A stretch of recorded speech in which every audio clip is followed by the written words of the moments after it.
Hi, Runner Story family. This is Allison with Run Your Story, where every story needs to be heard. And making sure that your stories are being heard this month are our incredible friends at Pack 30 Fitness and Pack Training. Guys, they love the running community. They created a run club. They pour out run specific. They make us stronger in the gym so we can last longer on the pavement. Guys, if you want personal training, one-on-one, smaller group settings, Pack Training is where it's at. If you want to come work out with me and my friends, we have so much fun. While part of our souls are left on the black mat, that's for sure. But we love it there so much at Pack 30 Fitness. It is the place to go. They believe in the Run Your Story community. They believe in the running community, and they believe in helping you chase your finish lines, whatever that looks like. Definitely check them out on social media. You can also check them out online, and you can also check them out at Run Your Story website as well. Thank you to Pack 30 Fitness and to Pack Training for believing in this community and for making us stronger every day. Speaking of making people strong, let's talk about Megan Eckert and her run story. Guys, if you do not know Megan, you should go follow her on social media right now. Whatever you're doing, stop and go follow her. She is incredibly inspirational. I knew just very little about her just by following her on social media, and instant fan when I got to talk with her. What a genuine human being. She just absolutely loves running. She loves it so much that she is also a coach for high school. Oh, I love that so much that she pours back into the community. Wait until you hear her story about how she overcome the fear of showing up and running. I can't believe it. If you see her now and you hear her story, you're like, this is absolutely incredible. So inspiring. She believes in perseverance and grit. And I love how Megan talks about patience in running, in training, and in daily life. You're not always going to be where you want to be. So you just give yourself some grace and you're just patient and you'll get there. You'll get where you want to be. I love her visualization that she talks about. You guys are going to love so much from her. And she talks about how race day is the party. I love that. Absolutely love that. She is absolutely phenomenal in the wisdom that she drops. And one of the things that she talks about is to find your people, find our run club, the accountability, and just showing up. And it's one of the things that I believe in, which is why hearing Megan's story and all the advice that she gives and her love for running and for people is that showing up sometimes is the hardest part. And Megan knows that firsthand. And so, Megan, thank you for sharing your story with us. It is so inspiring. It's so encouraging. Thank you for what you do, for volunteering for races, for coaching, for being the athlete that you are, the woman that you are. Absolutely phenomenal. I am such a huge fan, and I'm incredibly thankful that I got to hear your story and your heart for the community. And we wish you nothing but the best, and we are so excited to watch you continue on with your goals and your coaching, and just absolutely incredible human being. So thank you, Megan, for your heart and what you're doing in the running community. That being said, guys, lace up those running shoes, get ready, get set, and go run with my friend Megan and her run story.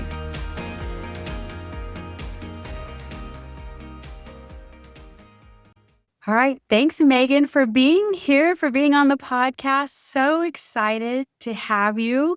Really pumped because you are just Little Miss in everything. You coach, you run, you do ultras and trails, and an ambassador for all kind of different fun stuff. So thanks for taking time. I know you're super busy to be on the podcast. Yeah, thank you, Allison, so much for having me on today. So, Megan, how did we get to where we are? How did you become the runner that you are? How did your run story begin? My run story began very simple. I was training for a 5K. I got scared. I didn't run it. So this early 2000s. Mm-hmm.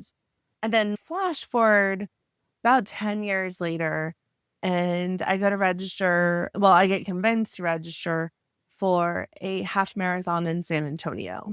And I'm running this race and it's miserable conditions and I loved it. I'm hooked, right? The energy, the community, you got music lighting the course and the course even wide. And I had registered for the half, so I had to finish. I was forced to finish my race. But I really honestly wanted to bandit run the marathon. What? I had no clue what that was at the time, but I did want to keep going. So you went from a 5K and then 10 years later, we're like, okay, I'm going to run this half. Yes. So how did we get to where I didn't even run the 5K. What? Say that again. I didn't even run the 5K. Oh. I was too scared to show up at the start line. Like, I had trained for it, Oh. I'd put in the work, and then I was afraid to show up to a race. Oh, man. Yeah. Wow. So what ignited that 10 years later? It was actually, I had just started dating my new husband, and he was a runner. I was running a couple miles every other day and really enjoying it. And he wanted to run, he and a friend actually wanted to run this half in San Antonio. And he asked me if I wanted to join. I said yes, because it's much easier to show up with friends. Mm. And also, I didn't want to be the one too afraid to do it. Mm. So, and we actually ran it together. We didn't end up finishing together. There was a portion in the race where it was like, you go on ahead and we separated, but we ran a majority of all those miles together. Mm. So now how did we get to where we are now? Because now you've gone from a half to an ultra marathoner to a trail runner to coaching to, again, repping all these incredible brands. Like, how did you get to this moment? I think I got hooked. Like, after that half, I was really hooked in the community. And after a few other opportunities to volunteer at a trail race and show up at a race expo, or just learning about running in general, whether it be trail or road, I got hooked really fast on the community. I got hooked really fast on the people. And I got honestly really addicted to that feeling of pushing myself and seeing how far I could go. And I think the story of being afraid to run the first race or not running even in high school, given the opportunity, really kind of led me in to the coaching path, because I'm not sure if everybody knows, but I coach high school runners more than I coach adults. I do have a few adults that I coach in these ultra marathon distances, but my main, like where I'm spending most of my time coaching, is actually high school athletes. Mm.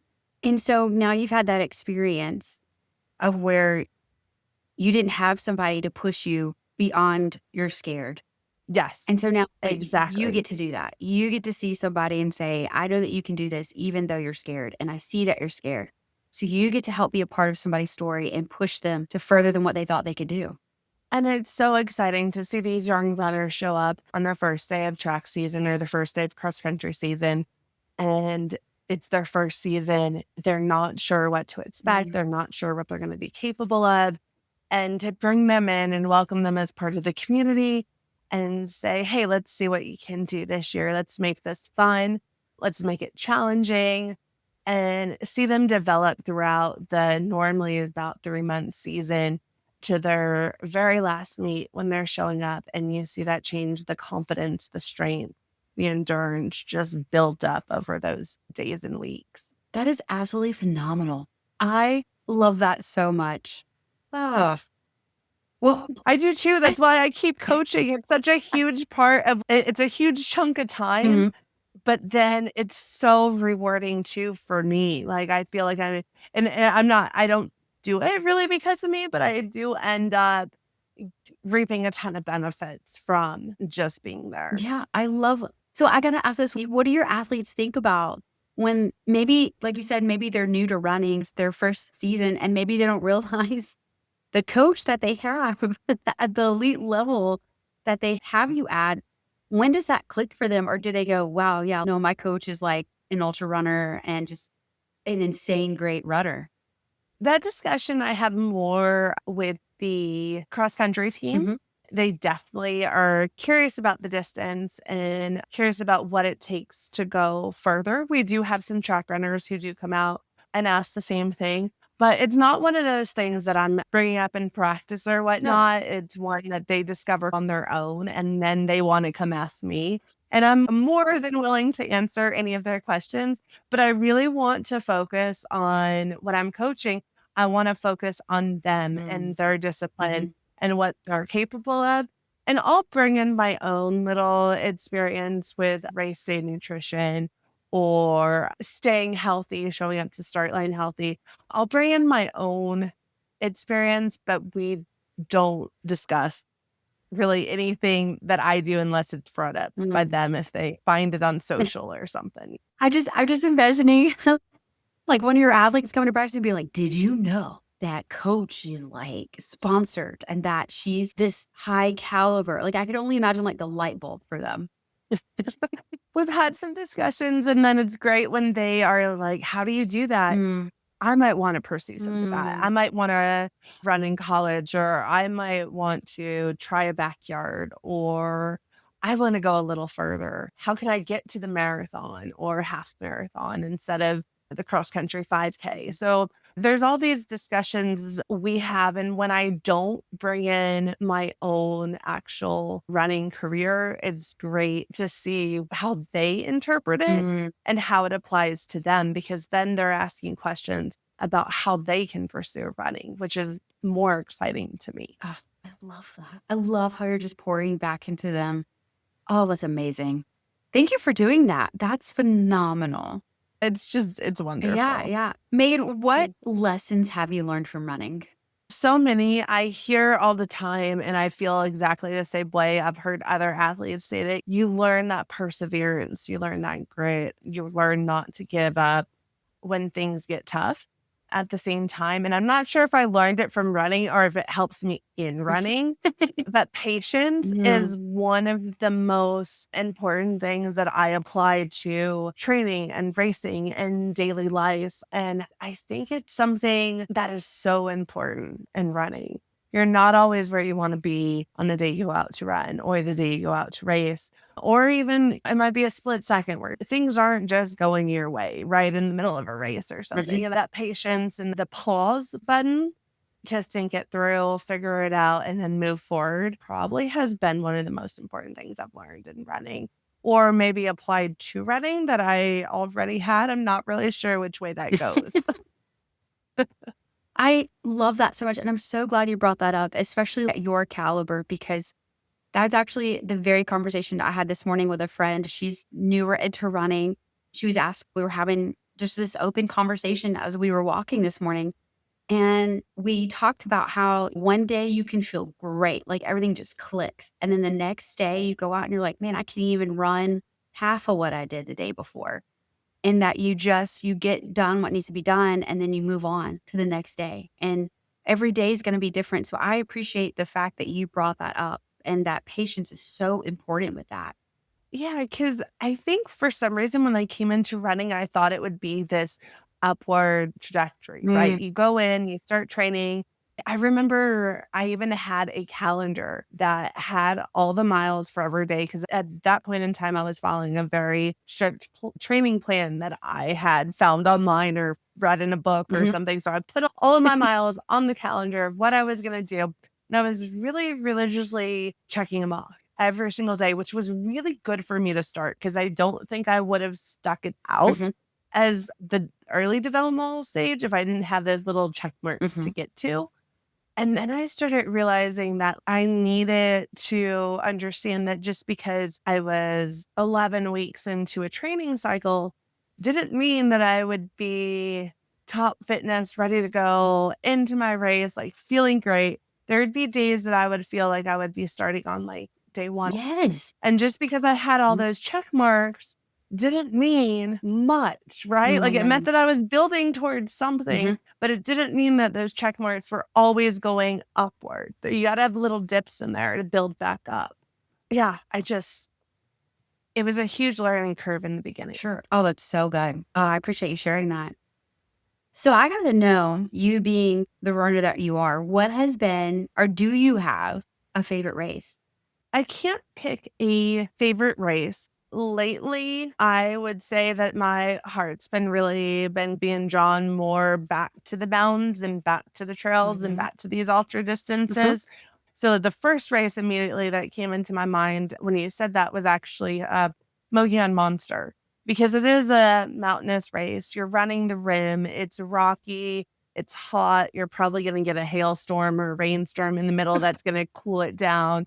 You're running through the night. Like it's just everything that you want and don't want in 24, 30, 36 hours. That is crazy. And that's one of your favorites. It is one of my favorites. Yeah, I have this trend of going towards things that are really tough, and that race is definitely one of them. That is incredible. Okay, is there a race that you're like, I want to go back and redo because it was not my finest, or that you're just like, not, I just don't ever care to do that one again? I would like my first high altitude race ever was High Lonesome. And it was one of my early 100 miles. I believe I ran it in 2021. It's a gorgeous course. And I did very well for my first high altitude race and for 100 miles. I did extremely well. I would absolutely go run that course again. I would like to see what these years of training and conditioning have done to my ability to run up at altitude and run those steep climbs. That is definitely one on my list. I don't know if there's any race that I wouldn't do again. The one that does come to mind there, though, would be Leadville, only because I like to be out in eventually at some point during a race, I like to be by myself. Mm-hmm. I like that quiet peacefulness. I have a habit of turning my headlamp off and staring at the stars for 30 seconds before I keep going. Whoa. You don't really get that in Leadville, which is a good thing for some people. And for other people, they don't per se prefer it. They want to be in the quiet too. So Leadville would probably be one that I wouldn't go back and do. Okay. Let's shift to a little bit to routine. So how do you get ready for race day? What does that look like for you leading up to it, weeks before or day before? What does that look like? And then when you've crossed the finish line, what does post race look like for you? Leading into race day, starting weeks before, I am copying and pasting my spreadsheet. So I have a habit of using old spreadsheets that I used for races before in my nutrition spreadsheet and just copying it into a new one for that particular race. And then editing based on what I need for that race. So weeks before I'm creating spreadsheets, I like to map. This is my dorky side. I love to map my Mountain 100. So if there is a map that I can buy, a National Geographic map or whatnot that matches that area that the course is in, I will go and buy that map. I will map the course and I will mark the aid station coordinates out on that map. Wow. So I love doing that weeks before because it gives me a visual of what my hard climbs are going to be, what my descents are going to be, where I'm going to hit the aid station. And I have a picture memory, so I'm able to see that on course. To a certain extent, you get so tired, it goes away eventually, but I'm able to picture myself on the map when I'm on course. So I love doing that weeks out from the race. I tend to go into that taper mode, go into where the intensity is still high, but maybe I'm not running as many miles and not out there as long, but I keep that intensity up. 2 weeks out, I'm starting to look at that taper and leading into the race. Night before, I like to get there early enough to relax and get all my gear together, stuff to pack, or organize like these multi-day events, right? Organize the stuff I'm going to want early on and the stuff I'm going to want 2 or 3 days in and tuck it all into a nice... Well, it never stays organized, but tuck it into a great system that I think is going to still look the same way at the end, and it does not. But I try to do that like a day or two out. So I have a good 12 or 24 hours per race where I'm not really doing race stuff at all. Yeah, that's good. I like that mentality where you're like, okay, I can take a break. I'm done. And just relax, just get kind of like in the zone and just saying, okay, now I can go and do what I need to do. And then it's game on. Most definitely. Yes. And the thing is, I really early on in running, David Roche said that, and I stumbled upon it early on, and he said that the race day is the party. And I love that mentality because every time I show up to race, that is running through my head. That is stuck with me. It's like the training's done. There's absolutely nothing else I can do. There's no more prep work. There's no more miles to run in training. It's just showing up, having a good time, and doing the best I possibly can. And so when I look at race day, like that's the celebration. That's the fun. Like I get to leave it all out there. And so that kind of mentality has guided my process of training into taper and to the actual race. Oh, that's fantastic. Where I'm not stressing the race. Oh, that's so cool. So you cross the finish line, you get done. What does Megan go do now? food, like any other good ultra runner, trail runner, road runner. Yeah, no, I'm finding the food first, and it depends on the race on what I want, but I definitely shower and food are the most important things after the race. My multi-day events, anything that goes overnight for recovery, I really like to get into a sensory deprivation tank within 24 to 48 hours of the event. I feel like it just helped. Well, A, it's a bunch of Epsom salt you're floating in, and we know scientifically that's great for muscle recovery, but also it's just, you get so much input throughout the race, regardless of the distance you're running. You're getting a lot of sounds, a lot of noise, a lot of thoughts, there's so much going on. And then you get in the sensory deprivation take for an hour and a half, and there's nothing. Right. It's completely quiet. And I feel like it really helps reset the body and get back into kind of a state of calm during the recovery period. That is absolutely amazing. Yeah, definitely one of my go-to. How did you figure that out? That's what you needed for recovery? It was to just it that I just try one. And it wasn't post-race. It was just, have you ever done this? No, I haven't. It was I think it was probably like an April in teaching, right? Where it's just stressful because it's almost the end of the year. There's all this stuff going on. And so they had said, hey, what about taking a reset and taking 30 minutes, going to sensory deprivation tank? We have one here actually in my hometown, and just chilling and not thinking about everything you have to do. And so I'm in there. First time's a little awkward. I will say that it takes a minute to adjust to it. And I'm in there, I get done, and I'm going, I should be doing this after these hard ultras. After these when I'm up all night, like I walked out of there feeling very calm and very refreshed. And I just thought, well, what if I tried it after a race? And after doing it the first time after a race, I found that my sleep went back to normal a little bit quicker. The muscles felt better, of course. The mind was a little less frazzled and my training came back quicker. So I was for me, it seems to be what works now. Whether it's a placebo effect or real, I'm not diving that deep into it. I'm taking it for what it is. Yeah.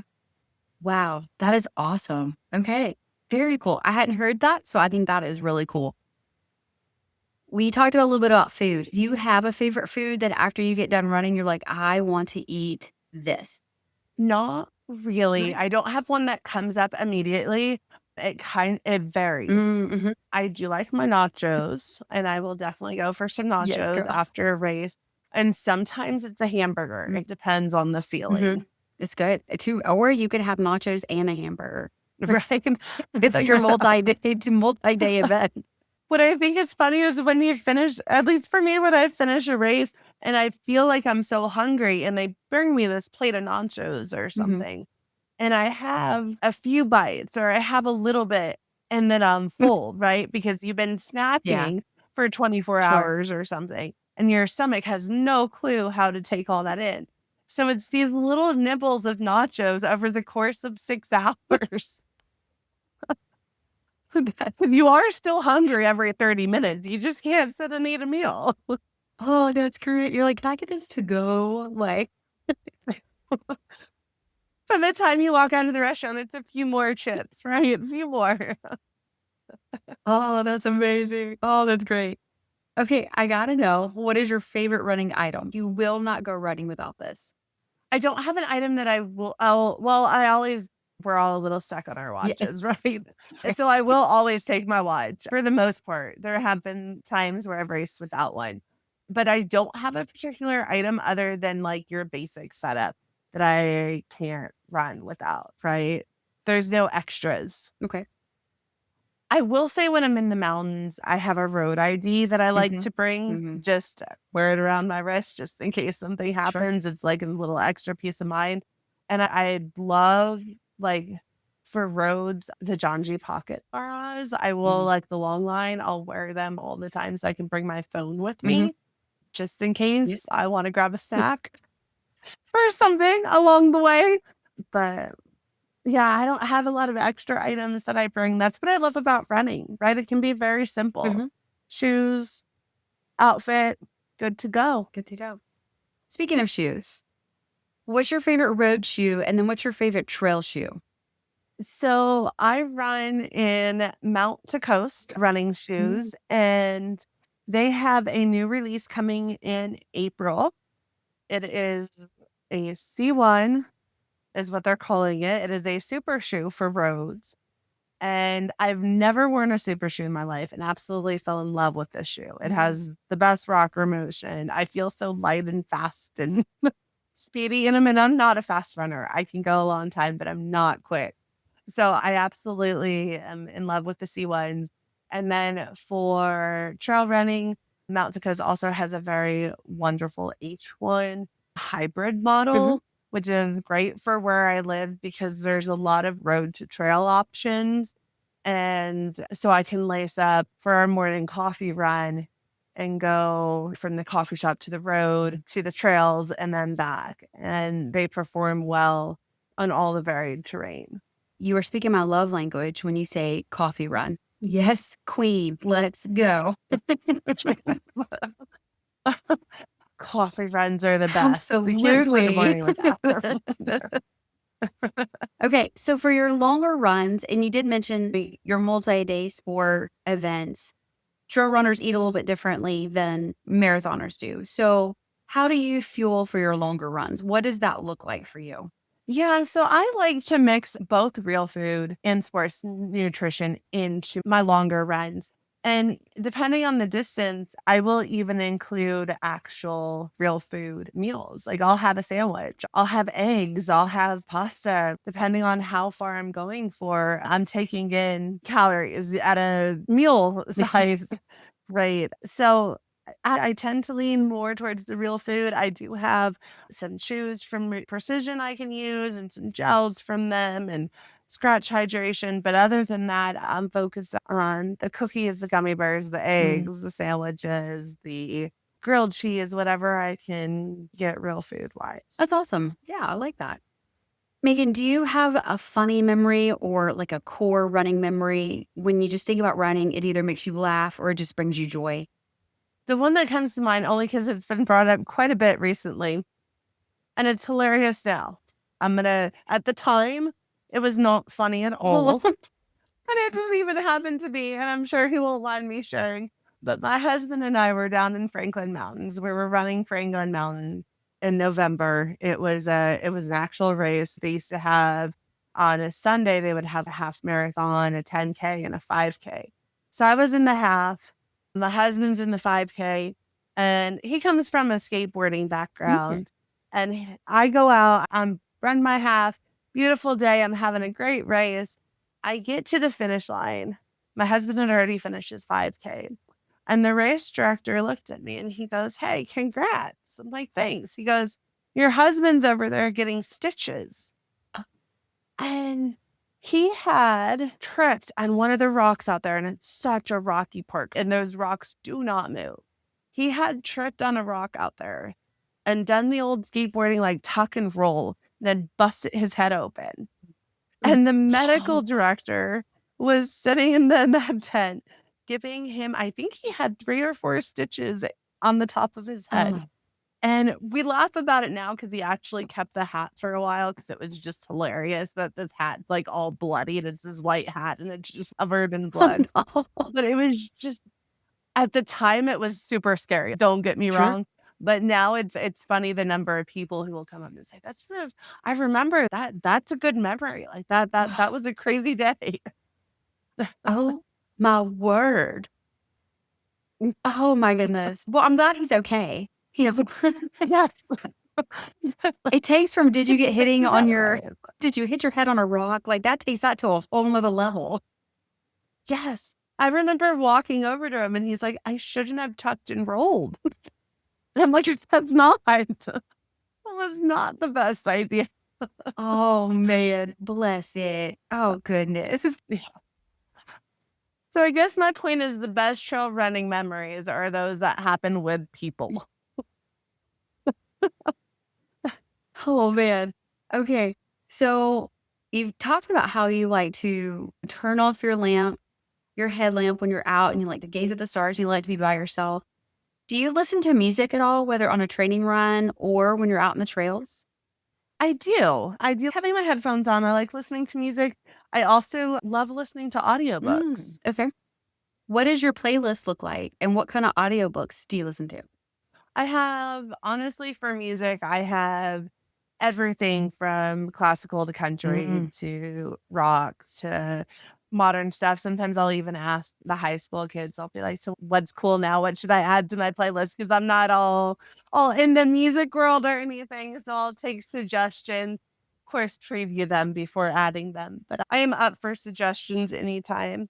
And then for audiobooks, I have really enjoyed some mystery and thriller type books. Whoa. And I love listening, and I will re-listen to any book written by Richard Bachman, aka like Stephen King.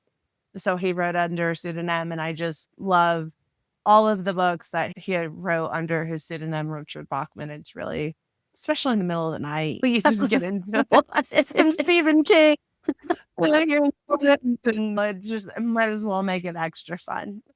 Yeah, why not? Oh my goodness. Wowzers. Yeah, I would need sensory deprivation after that too. Listening to some of that audio. Maybe that's why. And maybe that's how I made back. That is wild. Okay. Let me ask you this. Do you take any recovery items with you when you go for your trails or when they're multi-days that you're out there? Do you take anything in between? No, I won't take anything really in between. I'll have usually one of those roller peanuts with me Okay. and a resistance band, and that's it. So really basic, really simple, packs easy, because a lot of times we're on a plane or something, so we can't bring a ton of stuff. But those two things seem to cover a majority of what I would need. That's awesome. Do you do any cross-training activities? I do. I'm big into strength training. I try to do 3 or 4 sessions a week, and we have a small, like basic, nothing really fancy gym in our second bedroom. It's got a bench and some free weights and some bars, and it's really basic, but it's enough. Sure. Awesome. I don't think strength training has to be complicated either. Sure. Absolutely. Let's say that somebody comes up to you, or you have a brand new athlete, or you hear somebody that says, I want to get into running, or I want to get into trail running. What is the piece of advice that you'd give them? I think the most important thing is to find your group of people. There's run groups happening. Go into your local run store, go into your local outdoor store if you don't have a run store in your community, and just start feeling out, is there any run groups happening from these locations?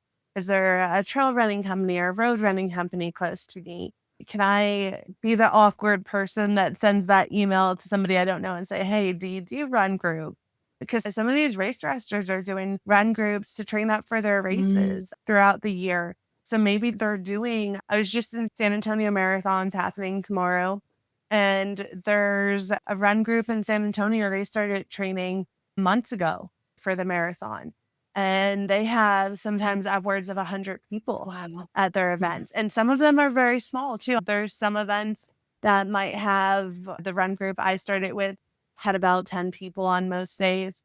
But it's just when you find people who will hold you accountable too, and you find people that you fit in with, it makes it a lot easier just to show up, even if it's 1 day a week or 2 days a week, where show up with your run shoes on and just go on a jaunt, right?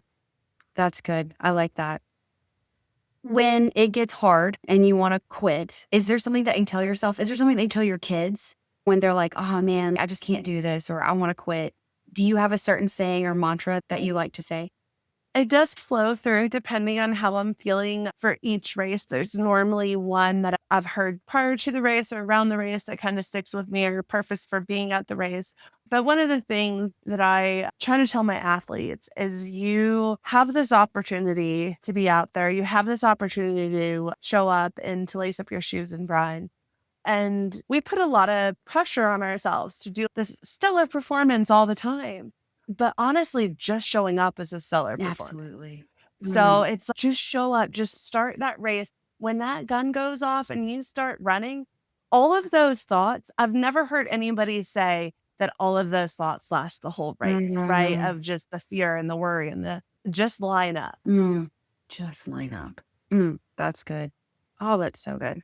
Yeah. And I don't think it ever goes away. That's one of the things that they always love to bring to me is my athletes will ask, they're like, well, you're doing all these stellar races. You've been running for a while.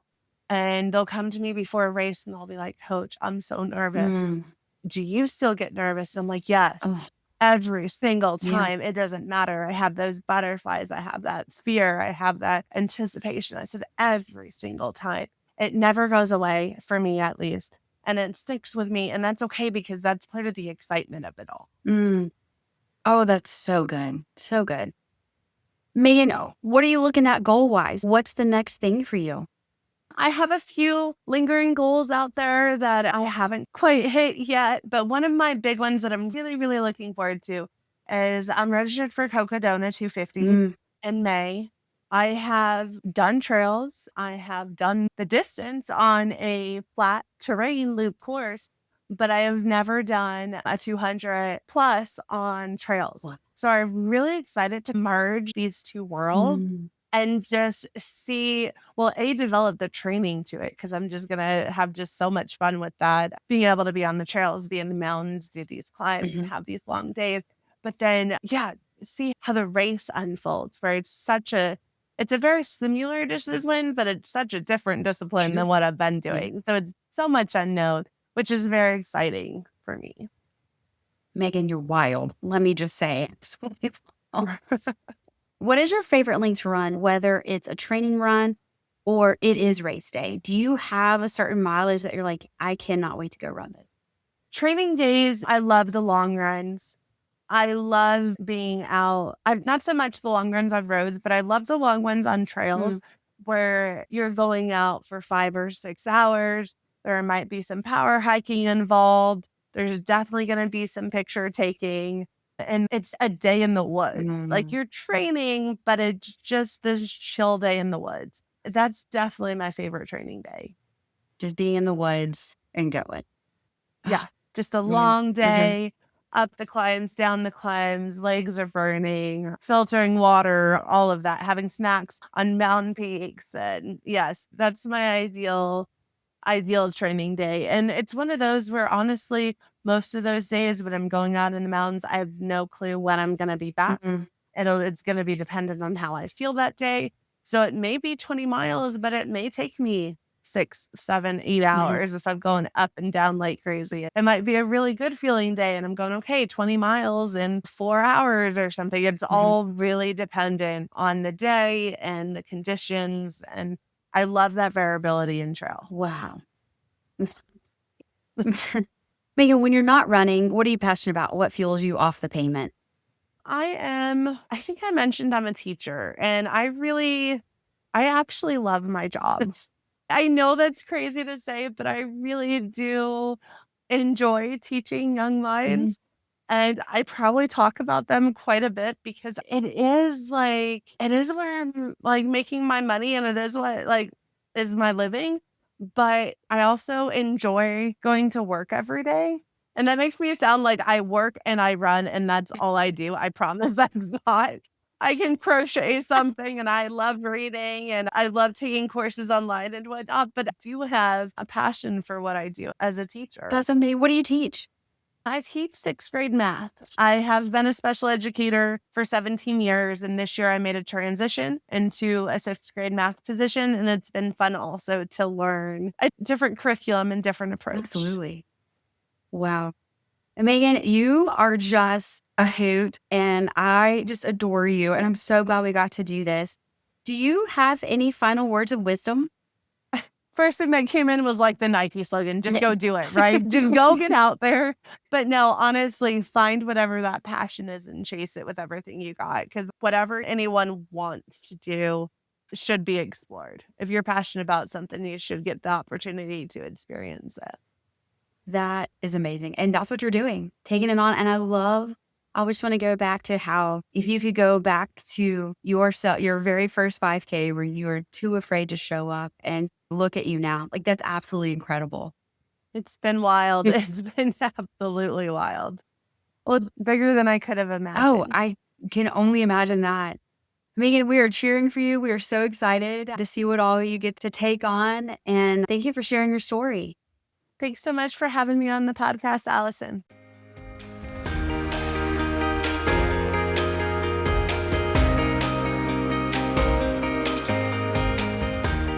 You cannot help but just love Megan.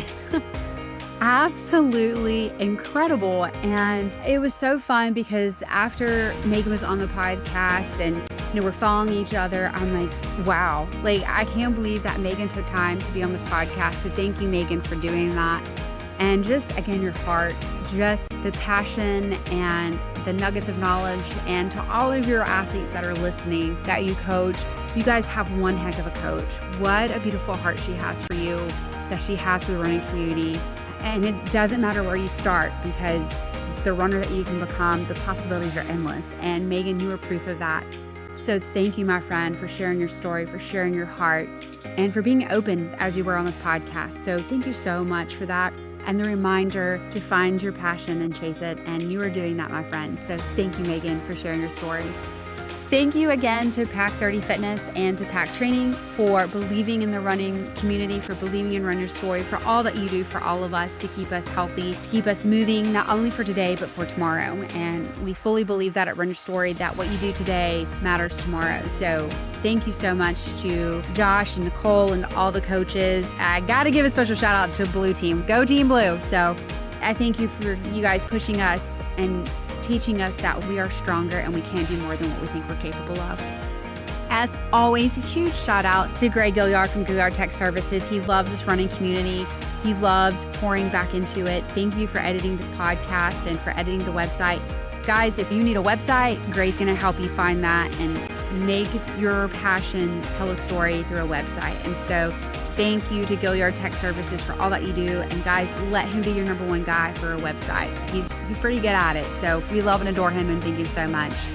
To our Patreon family members, thank you. We love you. I'm so grateful for you and incredibly in awe of you guys and what you bring to this running community. As Megan said, you find your people, how run clubs are so important, and you guys are making sure that happens. So thank you to our Patreon family members for believing in this podcast, for believing in these stories, for believing in us. It takes a village for this, and we want to make sure these stories get heard. They're so incredible, and I still can't believe we just had Megan on. It's so freaking cool to have these people that are at such a caliber and to say, yes, my story needs to be heard. And that goes for every single person, no matter where you are, whether you're a professional athlete or if you're like me and dabble in running. That you believe that your story matters, because it does. It's going to help somebody else. And I love that so much. We're all intertwined and interconnected together. Make sure you like, share, comment. Make sure you follow Megan. Make sure you follow Run Your Story. And make sure that you go run, because your story needs to be heard.